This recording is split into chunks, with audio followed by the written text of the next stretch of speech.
ازيكم يا حلوين؟ عاملين ايه؟ كل سنه وانتم طيبين. رمضان على الابواب، فلازم نعمل القطايف طبعا في البيت طازه. مش هتتقطم مننا، مش هننزل نستنى لحد ما ننزل نشتري ونبقى مكسلين. دي سهله جدا في البيت، وبكوبايه دي بس بتعملي كميه حلوه مش وحشه، وبتبقى طازه ومش بتتقطم منك. تعالي يلا نشوف المقادير. بس شكلها حلو ازاي اهو، طرية جدا. بصي عاملة ازاي، ومش بتتقطع معانا. بتاعت بره لما بتكون مش طازة بتتقطع. دي بصي اهي، حتى لو كده بصي طازة وحلوة تمسك معانا وطرية جدا اهي. اهي بصي الطراوة بتاعتها، حلاوة، شكلها حلو جدا. هو ده اللون، احلى لون ان انتي لسه هتحطيها في الزيت. لو جبتيها احمر من كده بتبقى ان انتي لسه هتعمليها، لسه هتحمريها تاني في الزيت، فهتاخد لون اكتر. فاللون ده حلو جدا لان انتي لسه هتسويها يعتبر ده. تعالي نشوف المقادير بتاعتنا، سهلة جدا ومفيهاش مواعين كتيرة نصب المواعين ولا اي حاجة. تعالي نشوف عملناها ازاي. هنا معانا كوباية دقيق، هنا كوباية مية دافية. وهنا سهلة جدا حلا، هنحط كوباية دقيق وكوباية مية في ازازة، ولا هنضرب في خلاط، ولا هنعمل في طبق ونحطهم تاني لا، دي سهلة جدا كله في الازازة، مش هنزود عن كده. انا هحط هنا معلقة صغيرة نوريها برضو. هنا هحط معلقة صغيرة كده في المية كده سكر. مقادير سهلة جدا، مش هتلاقيها اسهل من كده. وهنا معانا معلقة خميرة ممسوحة، مش مليانة قوي اهي، صغيرة بس كده. ادي المقادير، معانا كوباية دقيق وكوباية مية ومعلقة صغيرة من الملح، معلقة صغيرة من الخميرة. نقلب كله ده، معلقة سكر ومعلقة خميرة، كوباية دقيق وكوباية مية. ممكن تحتاج منك لو ممكن كده معلقتين مية كبار لو الدقيق بتاعك بيشرب سوائل كتيرة. لو ما بيشربش السوائل معاكي هيبقى هتاخد معاكي دوبك الكوباية. والمية تكون دافية، المية تكون دافية. هنا بعد ما حطيت المية في الازازة كده هركها جامد كده، مفيش اسهل من كده، ولا بوظنا مواعين ولا مواعين كتيرة.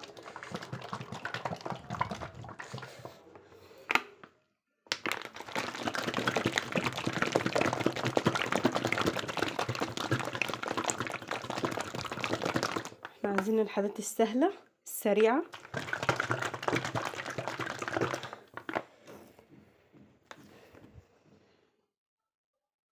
هنا هحط لها هنا تقيلة، هحط ربع كوباية مية او اقل كمان، مية دافية. والرك التاني كمان نركه شوية تاني.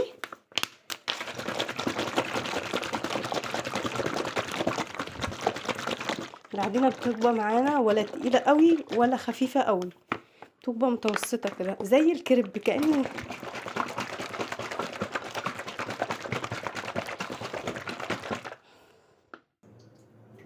وهنا بعد ما ركيتها جامد، هنا كده بعد ما ركيتها جامد كده هسيبها كده حوالي ربع ساعة. لازم افتحها كده وبعد كده اقفلها تاني تطلع الهواء اللي خدته. يبقى خدت معانا حوالي كوباية وربع مية، او كوباية ومعلقتين كبار من المية، وخدت معلقة صغيرة من السكر ومعلقة صغيرة من الخميرة ورشة ملح وكوباية مية وكوباية دقيق، كوباية وربع مية، علشان ممكن الدقيق يختلف من دقيق انا من دقيق حد تاني. فهو هتاخد معاكي من كوباية دقيق، من كوباية مية لكوباية وربع. هسيبها تخمر حوالي ربع ساعة بس كده. انا رجعت لكم تاني بعد ما خمرت كده. بس كانت الاول هنا، بس اتملت الازازة هركها كده ركة علشان طلع الهواء اللي فيها.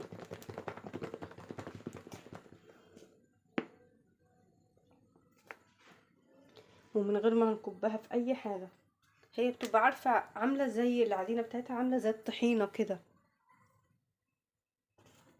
هنا حاطة طاسة على النار تيفال او اي طاسة عندك بتاعة الكريب، تنفع طاسة كبيرة تشيل كذا واحدة، تنفع يعني اللي تحبيه واللي تفضليه.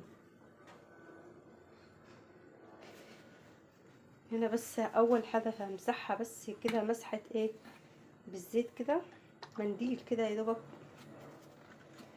يعني اول بس كده عشان ما تلزقش معانا، يعني مش ما تسكرش اصلا، يعني حاجة بسيطة جدا. بس هنا الطاسة ما فيهاش اي زيت اصلا.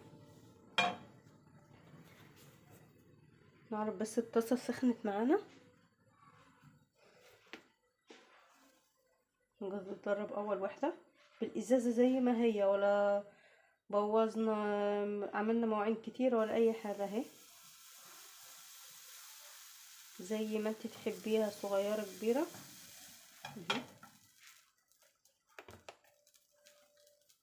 طول ما احنا شفنا الفقاقيع دي كده عرفنا ان الخميرة العجينة بتاعتنا كده ناجحة معانا.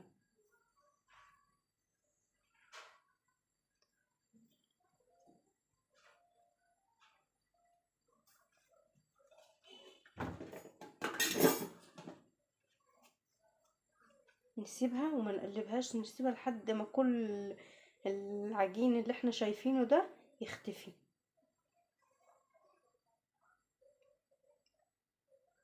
لو عندك حاجة اكبر افضل طبعا ان انت تعمليها، تعملي واحدة لوحديها، لكن لما بيكون كذا واحدة طاسة كبيرة بتاخد معاكي كمية حلوة وتخلصيها بسرعة.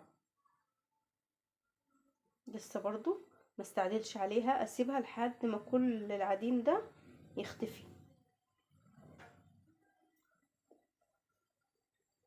واول واحدة ولا بزتش مننا ولا اي حاجة اهي.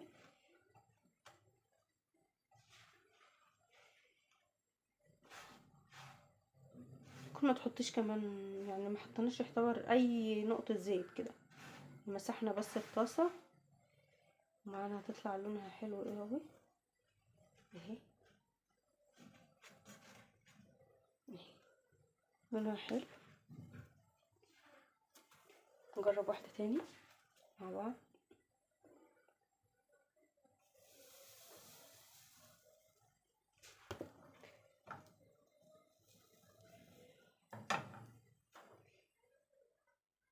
على نار متوسطة.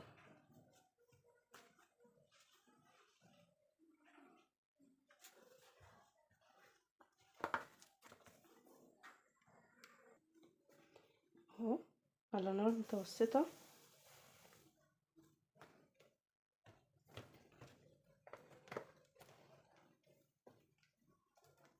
والمقاس اللي انت تحبيه واللي تفضليه، صغيرة كبيرة متوسطة زي ما انت تحبي اعملي. الطريقة سهلة، ولا خدنا مواعين كتيرة ولا اي حاجة، يدوبك حطينا في الازازة، كل شغلنا كان في الازازة، ولا حطيناها في مواعين كتيرة وملينا بيها الحوض ولا اي حاجة، هي يدوبك الازازة. بصي طول ما الفقاقيع دي كده احنا زي ما احنا عرفنا كده، كده العجينة معانا ناجحة وحلوة قوي ولونها حلو.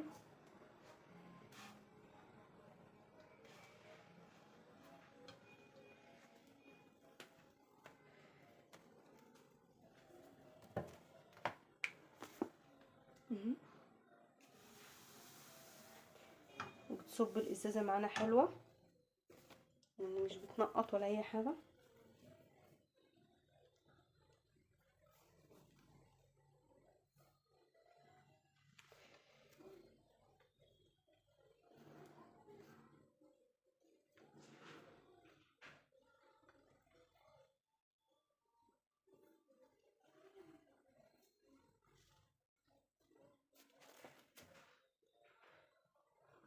مش عايزة اطول عليك الفيديو برضو، انا عايزة اخلصهم كلهم.